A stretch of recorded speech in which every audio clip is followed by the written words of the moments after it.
স্বাগতম জানাই study for top চ্যানেলে। তো আজকের এই ভিডিওটা আপনাদের জন্য, আপনারা যারা ত্রিপুরার সরকারি কর্মচারী এবং পেনশনার রয়েছেন আপনাদের জন্য। তো ত্রিপুরার একটা রেপিউটেড একটা অনলাইন প্ল্যাটফর্মে একটা আর্টিকেল পাবলিশ করা হয়েছে, যে আর্টিকেলে আপনাদের ডিএ সংক্রান্ত কিছু প্রস্তাব পেশ করা হয়েছে। ত্রিপুরা ইউনিভার্সিটির যে ইকোনমিক্স ডিপার্টমেন্টের অধ্যাপকরা রয়েছেন তাদের একটা রিসেন্ট স্টাডির মধ্যে আপনাদের যে ডিএ, সেটা কর্মচারী, আপনারা যারা ত্রিপুরা সরকারি কর্মচারী রয়েছেন আপনাদের ডিএকে সেই কেন্দ্রীয় হারে দেওয়ার জন্য ত্রিপুরা ইউনিভার্সিটির যেই ইকোনমিক্স ডিপার্টমেন্টের পিএইচডি হোল্ডার, তারপর যারা এটা নিয়ে স্টাডি করেছেন তাদের একটা প্রস্তাব পেশ করা হয়েছে। তো তারা কি বলেছেন সেই প্রস্তাবের মধ্যে, এই আর্টিকেলটার মধ্যে বেসিক্যালি এটাই বলা হয়েছে। তো আজকের এই ভিডিওতে দেখবো আমরা কি বলা হয়েছিল তাদের সেই আর্টিকেলটার মধ্যে। তো ভিডিওটা শুরু করার আগে বলে রাখি, কারো যদি upcoming GRBD 2, group C, group D, Tripura high court group D, Tripura legislative assembly group D, jail police, forester, forest guard, special এক্সিকিউটিভের নোটসের প্রয়োজন হয়, আমাদের কাছে সবগুলো এক্সামের ফুল সিলেবাস মেনটেন রয়েছে। এখন ফরেস্টার এবং স্পেশাল এক্সিকিউটিভ নোটসের মধ্যে ডিসকাউন্ট অফারও চলছে। বিস্তারিত জানতে আমাদের কন্ট্যাক্ট করতে পারো, ভিডিও ডেসক্রিপশনে নাম্বার পেয়ে যাবে। তো দেরি না করে ভিডিওটা শুরু করছি। তো এটা হচ্ছে সেই আর্টিকেলটা। এই আর্টিকেলটা বেসিক্যালি এটা ইংলিশে ছিল, আপনাদের সুবিধার্থে আমরা এটা বাংলায় ট্রান্সলেট করে রেখেছি। তো এখানে বলা হয়েছে, ত্রিপুরা বিশ্ববিদ্যালয়ের অর্থনীতি বিভাগের অধ্যাপকরা গবেষকদের সাম্প্রতিক এক গবেষণায় ত্রিপুরা রাজ্য সরকারের কর্মচারীদের মহার্ঘ ভাতা মানে ডিয়ারনেস অ্যালাউন্স কেন্দ্রীয় সরকারের কর্মচারীদের সমপর্যায়ে নিয়ে আসার লক্ষ্যে একটি গবেষণাভিত্তিক রোডম্যাপ প্রস্তাব করা হয়েছে। অধ্যাপক সুব্রবরণ দাসের নেতৃত্বে প্রস্তুত এই প্রতিবেদন সহায়তা করেছেন পিএইচডি গবেষক ও রিসার্চ অ্যাসোসিয়েট কিরণ ভৌমিক এবং রিসার্চ অ্যাসিস্ট্যান্ট সৃজন দেবনাথ। তো এখানে বলা হয়েছে, গবেষণা অনুযায়ী বর্তমানে ত্রিপুরা সরকারের কর্মচারীরা যে ডিয়ারনেস অ্যালাউন্স পাচ্ছেন সেটা 41% ত্রিপুরা সরকারি কর্মচারীরা ডিয়ারনেস অ্যালাউন্স পাচ্ছেন, যেখানে কেন্দ্রীয় সরকারের কর্মচারীরা 60% ডিএ পাচ্ছেন। এই ব্যবধান দীর্ঘদিন ধরেই রাজ্যের সরকারি কর্মচারী এবং পেনশনারদের অন্যতম প্রধান দাবি হিসেবে বিবেচিত হয়ে আসছে।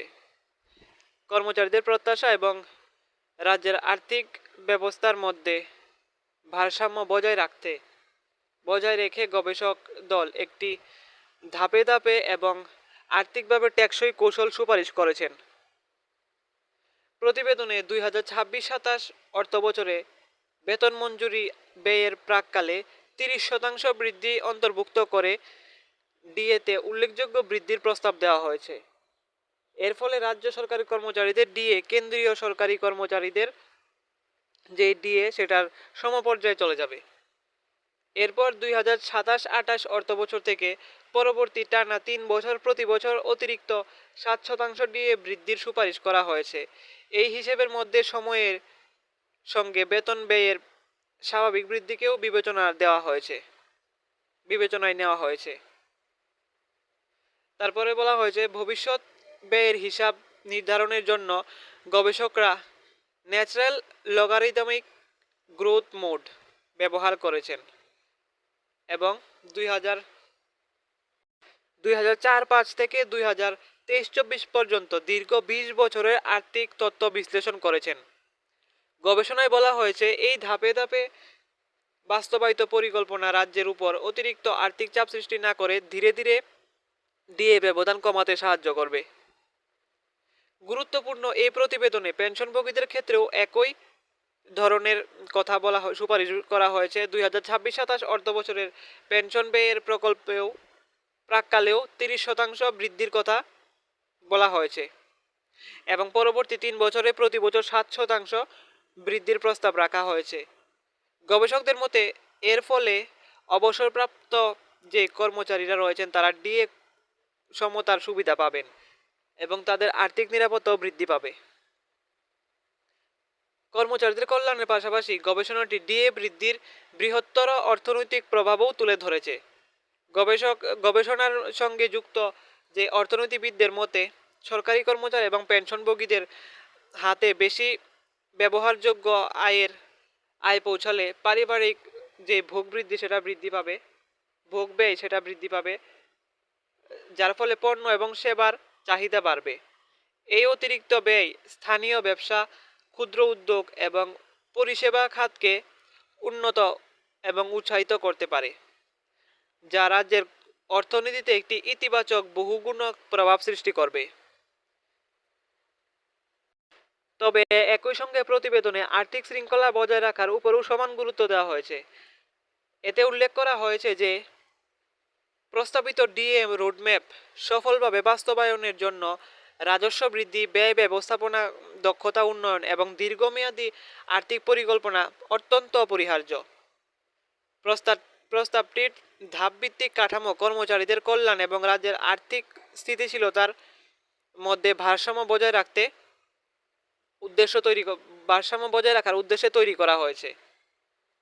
বিশেষজ্ঞদের মতে এই গবেষণা ভবিষ্যতে বেতন, পেনশন এবং সরকারি কর্ম ব্যবস্থাপনা সংক্রান্ত নীতিগত আলোচনার জন্য একটি গুরুত্বপূর্ণ রেফারেন্স ডকুমেন্ট হিসেবে কাজ করতে পারে। যদি এটি বাস্তবায়িত হয় তবে লক্ষাধিক সরকারি কর্মচারী, পেনশনভোগী এবং তাদের পরিবারের আর্থিক অবস্থার উন্নতি ঘটবে। পাশাপাশি রাজ্যের সামগ্রিক অর্থনৈতিক কর্মকাণ্ডও আরও গতিশীল হবে। গবেষণার ফলাফল প্রমাণ ভিত্তিক নীতি নির্ধারণের গুরুত্বকে তুলে ধরে, যা একাধিক কর্মচারীদের দীর্ঘদিনের দাবির সমাধান করার চেষ্টা করে। অন্যদিকে রাজ্যের দীর্ঘমেয়াদী আর্থিক স্বাস্থ্য সুরক্ষিত রাখতে সহায়তা করবে।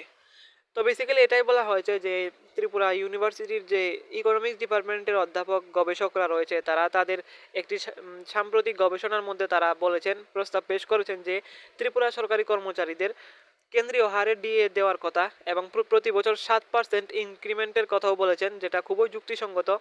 যেটা আপনাদের ত্রিপুরা সরকারি কর্মচারী এবং সেন্ট্রাল গভর্নমেন্টের সরকারি কর্মচারীদের মধ্যে যে ডিএ ব্যবধান, সেটা কমাতে খুবই সুদূরপ্রসারী প্রভাব ফেলতে পারে।